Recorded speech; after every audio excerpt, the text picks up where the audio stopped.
It was March 4th, 2017, and my buddies and I are on our way to the theaters to watch Logan, aka the final Wolverine film with Hugh Jackman. It was announced as his final film as the Wolverine, and this was shortly before Disney bought back the rights to X-Men from Fox. In my head, I expected this movie to be a passing of the torch. Perhaps the claws we saw him clash with in the very first trailer was either going to be Laura, the then mystery mutant, or maybe even his long-lost son Dakin. Then I saw the movie and left a husk of my former self. I enjoyed it a lot and was sad to see Wolverine's character go, but it felt like a part of my childhood left me that day. Hell, pretty sure I'm not the only one. I grew up watching X-Men 2 on repeat and was always fascinated by Wolverine's character and his backstory. As a kid, you see superheroes created through accidents or being born with their powers. Peter Parker gets bit by a radioactive spider, becomes Spider-Man. Kal-El/Clark Kent is sent from Krypton and onto Earth, becomes Superman. But when it came to Wolverine, he just looked like a normal guy who somehow happens to have the coolest powers ever. Adamantium claws that were able to cut through anything, and being able to let loose screaming like a wild animal to your enemies was like watching your own inner rage explode on the screen.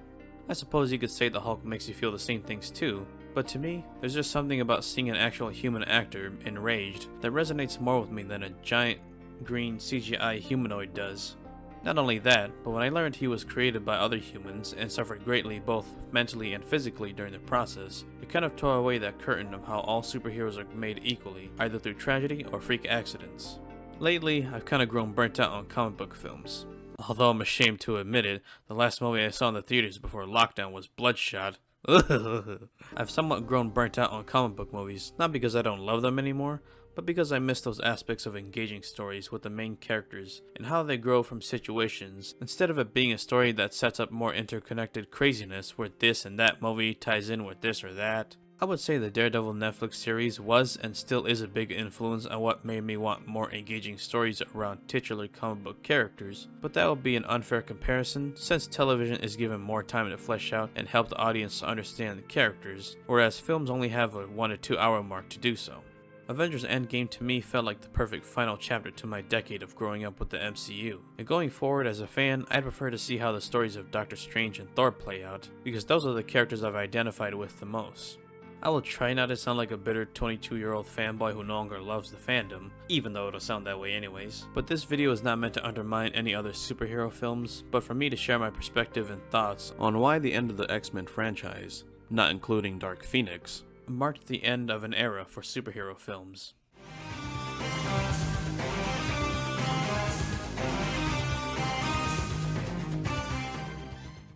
The year was 1999, because the calendar in the video says so, and Hugh Jackman is auditioning for the role of Wolverine for Bryan Singer's X-Men.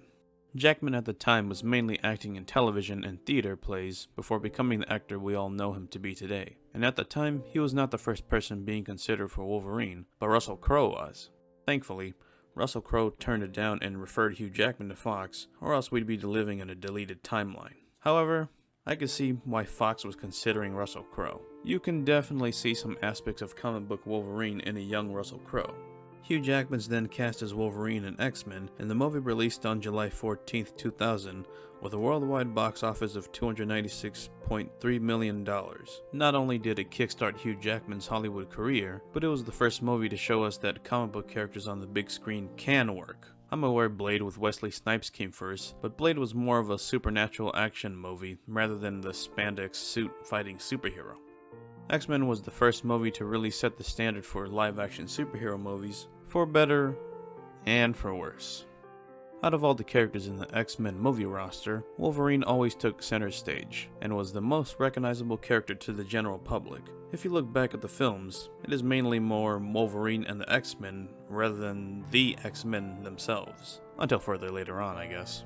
In the first movie, it mainly centers around Wolverine being a reluctant protector of Rogue, and accepting his part to play within the team to eventually learn where he comes from. In the second movie, he learns where he comes from and returns to the X-Mansion to settle down, only to have his past come back to haunt him and force him to face it fully. The third movie, while focusing more on mutants and their survival, still manages to give Wolverine an important role to play in being the one to inevitably kill Jean Grey and prevent the Dark Phoenix Force from destroying everyone. Origins tells how he became Wolverine, but throws a lot of wrenches in the story's timeline. First Class in Apocalypse just acknowledges that he exists within the universe. The Wolverine, aka Wolverine in Japan, establishes him coming to terms with his immortality and the trauma of killing Jean. Days of Future's Past sets him up as the one to time travel back to the past to prevent the creation of the Sentinels and allow for one of the most amazing scenes in comic book history to happen. And finally in Logan, we see him as a sick, aged old mutant who's the caretaker of a seizure-ridden Charles until he becomes another reluctant protector and father of another girl named Laura, aka X-23, before dying after protecting her and her mutant friends. In the span of 7 or so movies, we got the entire life story of Wolverine from his very beginning until his very end. Not only was he the first actor to play a superhero in a franchise for more than 10 years, but I would say he was the very first comic book character to have a full, complete story arc, even if it's not always consistent. Even though I'm praising Wolverine a lot, I don't want to forget to mention other great characters like Charles Xavier and Eric Lencher, aka Professor X and Magneto. While I do love that it was Patrick Stewart and Ian McKellen who brought them to life, I should also give props to James McAvoy and Michael Fassbender for telling us their origin stories. As with every character, we usually see their comic book origin and then a time jump or something happens and we see them at their peak before eventually being tested again. When it comes to Xavier and Magneto, we already see them in their prime in the first X-Men films. Xavier is the teacher to his students, and is trying to have human and mutant kind coexist, whereas Magneto despises humanity and does not wish to coexist with them since they are inferior to mutant kind. On the surface level, you get a glimpse of where Stewart's Xavier and McKellen's Magneto stand on the battle lines. It's not until First Class into the end of Apocalypse is where we truly see how they become who they are and the journey they go through. McAvoy's Xavier is shown as a smart rich kid who studies and boasts about mutations to get laid, and is eventually contacted by the government in helping put together the X-Men to prevent a nuclear war. His future seems bright at the end of First Class, but in Days of Future's Past, he's lost all hope and only finds it through talking to his future self in order to prevent the bleak future from coming to pass. In Apocalypse, he's realized his full potential, but faces the strongest mutant in the world while also becoming a mentor figure to Jean in order to finally become Patrick Stewart's version of Professor X. Fassbender's Magneto is the opposite of Xavier. He's shown as a poor Jewish boy who's turned into a weapon by Sebastian Shaw and dedicates his entire life to get revenge for the death of his mother. Xavier shows him another way of handling his conflicts, and together they form the X-Men. But in the end, Eric finishes his revenge mission rather than live above his demons. In Days of Future's Past, we see him in the same situation as Charles, in that the ideals they set out to achieve in First Class did not get them very far. And in teaming up with Charles again through the help of 2029 Logan, Magneto attempts to change history in his own way with the knowledge of the future, but fails due to Raven's interference. In Apocalypse, he's reformed and trying to live a normal life, until trying to be the better man causes him to lose his new family. This is when Apocalypse comes to him at his most vulnerable, and shows him his true power by bringing him to Auschwitz. Magneto feels he's beyond redemption when he's one of the Horsemen, until he has a change of heart and realizes that he still has Charles, Raven, and possibly even Quicksilver as family, even if they don't see him in the same light. As convoluted as the storytelling may be from First Class to Apocalypse, you at least get to see how Professor X and Magneto become their characters. But off in the horizon of an Afghan desert, a playboy billionaire in a cave with a box of scraps is where Tony Stark would be building his very first Iron Man suit and become the catalyst to elevate the Marvel Cinematic Universe to great heights to eventually buy back the rights of the X-Men and Fantastic Four.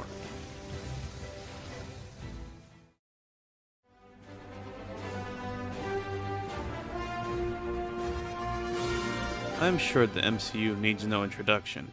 It started with Jon Favreau's Iron Man, which would slowly plant seeds with every character's solo film, from the Incredible Hulk to Thor and Captain America, until finally bringing them all together in the Avengers.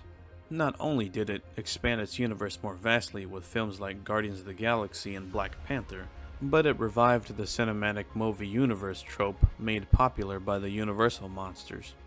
Nowadays, there are 23 films and counting, and there seems to be no end for it. The MCU's stories just get and go bigger and bigger, whereas DC is still struggling to find its footing. Side note, I love DC too, but I'll leave my criticism for them in a future video. But I'm sure everyone is aware of Marvel movie tropes and how its comedic tone at times is just annoying, and it's hard to take them all serious and whatnot. And while I am willing to laugh at those parts with you all, I also don't disagree with those of you who find it annoying at times too.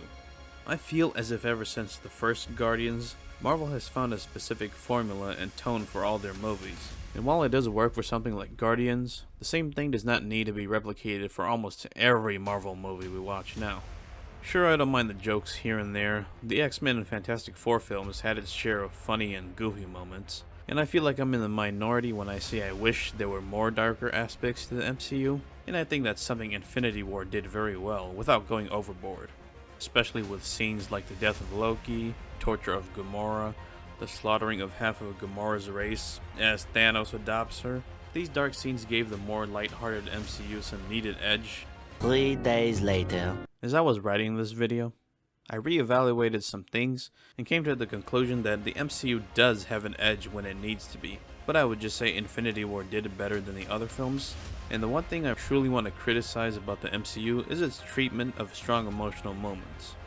The MCU is filled with great strong emotional moments, such as Steve crashing Red Skull's ship into the ocean as he says goodbye to Peggy, Thor and Loki fighting on the Bifrost to determine the lives of the Frost Giants, Steve and Bucky fighting on the Hydra ship, Yondu's sacrifice, Killmonger's last conversation with T'Challa, Peter finally taking responsibility as Spider-Man, the death of Tony Stark, and so many more. And while they are great emotional moments, there are other times where Marvel tends to pull the rug out on us in exchange for a cheap laugh, rather than selling the moment. When there is an emotional moment or emotionally heightening scene, the staple Marvel insert joke scene happens and it detracts and throws away all the power the scene could have had in empowering or exciting the audience. Such as these scenes.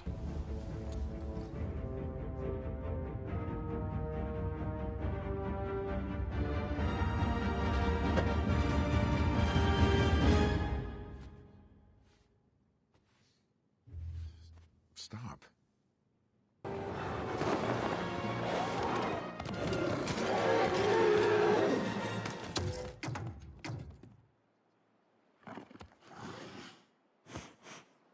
This could just be me nitpicking, but I guess it's a way to keep the audience's attention. The reason why I criticize this is that I believe the MCU can still have great moments that doesn't have to be placed in a giant Avengers movie in order to matter, nor do the moments have to be relegated to a cheap laugh. Spider-Man Homecoming to me currently has two of the most empowering and moving scenes in the MCU. Yes, I did cry when Tony died in Endgame. I'm no heartless monster, but that was 10 years of build. But by empowering and moving, I mean scenes that just stick with you entirely even after you've thrown the events of the film behind your brain. The two scenes in Spider-Man Homecoming that stuck with me the most was Peter choosing responsibility over Homecoming, and the recreation of Amazing Spider-Man number 33. After finding out that Liz's father is the Vulture himself, Peter gets put on edge about going to the homecoming dance, and we see him trying to make the decision on whether or not to ruin his chance with Liz. But ultimately, he takes up responsibility to stop Vulture instead of letting it go. This scene heavily echoes the words, "With great power comes great responsibility," and I believe this is when Tom Holland truly becomes Spider-Man. That scene is made all the better when he's smushed underneath all that rubble and is attempting to get back up. Even though I'm aware it's a clear reference to Amazing Spider-Man number 33, the performance Tom Holland gives here by constantly reminding himself that he's Spider-Man repeatedly while lifting a ton of rubble is almost a metaphor for him lifting the weight off his shoulders, that weight being his struggles as Spider-Man and Peter Parker. It's effective and moving in making the audience want to root for Spider-Man to win, even though we clearly know he will. I like to compare it to the Rocky and Creed films. Even though we know Rocky or Adonis is getting pummeled by the other fighter, the moment we see them overcome the odds and begin striking back, we all root for them. Which is particularly why I say this is the current best scene in the MCU for me. I love the MCU and all, but I want scenes that give me the same feeling as young Charles meeting future Charles. In Days of Futures Past, future Charles is doing everything in his power to save the future, while young Charles has become a husk of his former self and refuses to use his abilities ever again. But when the fate of the future lies in his hands, and he fails to use Cerebro and becomes too afraid to confront it again, he's told to look into Logan's mind and is given advice from his future self.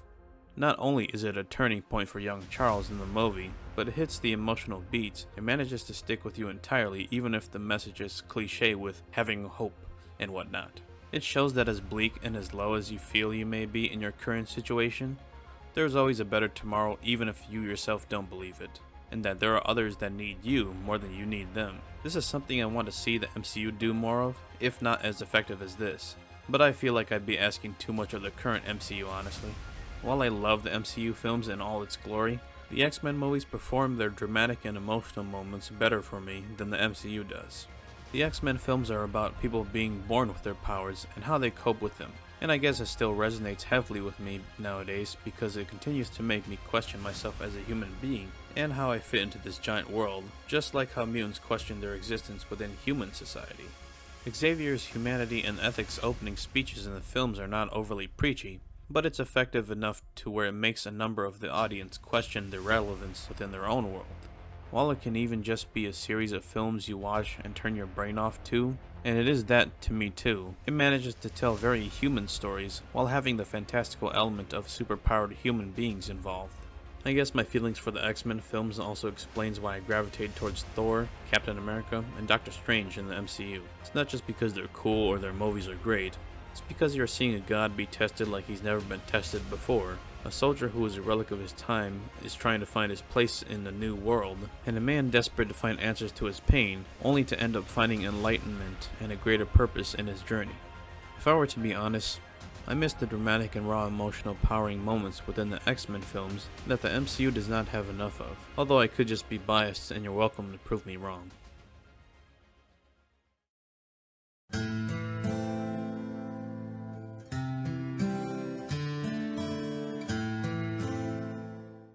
James Mangold's Logan was really the end of the Fox Marvel era. Not only did it close the book on the titular character they started with, that was the Wolverine, but it was the ending to the X-Men universe and all the stories it told. But it was also the end of a type of superhero film. A superhero film that, while filled with all its fantastical elements of superpowers and time travel, was still able to present touchy subjects like Nazi Germany, warfare, racism, and do it through the medium of X-Men, a comic book inspired by the civil rights movement. While I did make an argument on why the X-Men films resonate with me emotionally more than the MCU does, I don't rule out the characters. As I mentioned in the beginning, I'm only interested in seeing where Thor and Doctor Strange go in the MCU more so than the other characters because I mainly want to see what boundaries in the Marvel Universe Doctor Strange will explore, while for Thor I want to see where he goes beyond New Asgard. But then you're probably wondering, what about Cap? What about Iron Man? What about... Well, Cap already had his story told somewhat, since at the time I am writing this, Chris Evans is in negotiations with Marvel to have more appearances. Tony already had his story told, so now I'm mainly wondering where will the God of Thunder go? I guess I gravitate towards Thor more in this situation because of how similar he was to Hugh Jackman's Wolverine.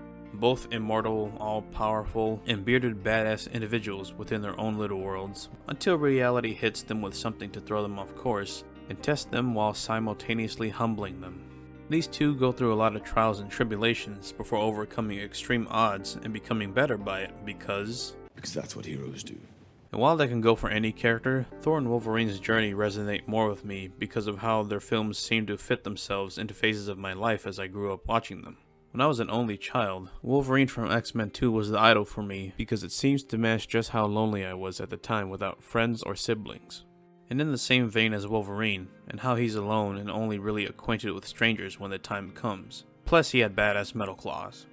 As for Thor, he seemed to resonate with me in my preteen years and put into perspective for me of how being a hothead was destructive and how to be the bigger man when it came to conflicts in life. And he had a badass hammer that could summon lightning. Then when Logan came out, I'm 18 and feeling the burdens and uncertainty of the things that come with life after high school and how things are different from here on out. Not only that, it just deconstructed my childhood hero and showed just how human and vulnerable a once all badass mutant could be. Finally, when Endgame comes out, I'm 20, and seeing Thor lose everything in Ragnarok and Infinity War, to the point where he's become a fat walking joke, just struck a nerve in me because I saw that as a reflection of myself. A person who was humbled by their interactions with people outside their comfort zone, with hopes of eventually going on to do better things, only to fail and reduce to nothing in the end, and hide all that pain through a comedic facade. While I did derail this video a bit, the point is, not all hope is lost for the MCU. If I can still find bits and pieces of myself in Thor's character, then there is still hope that moments with the same feelings I get from characters like McAvoy and Stewart's Charles Xavier, Fassbender's Magneto, and even Jackman's Wolverine are still possible. It's just the MCU's aspect of dramatic and emotional tension that needs to find itself again. After all, Charles does say, Just because someone stumbles, loses their way, it doesn't mean they're lost forever. Although Logan marked the end for the thought-provoking but still entertaining superhero films, moving forward, whoever they get to make the future X-Men films, I hope they can capture the beauty and background of what the X-Men represent, while still acknowledging the elements that make them different from the Avengers. Hugh Jackman will always be my Wolverine, like how Michael Keaton will always be Batman to some, but for now, I'm just going to enjoy, and equally dislike, all the work directors, writers, actors, and crew have done for Fox's X-Men, and wait until the day I can experience this epic moment in the theater, and hope it is done justice.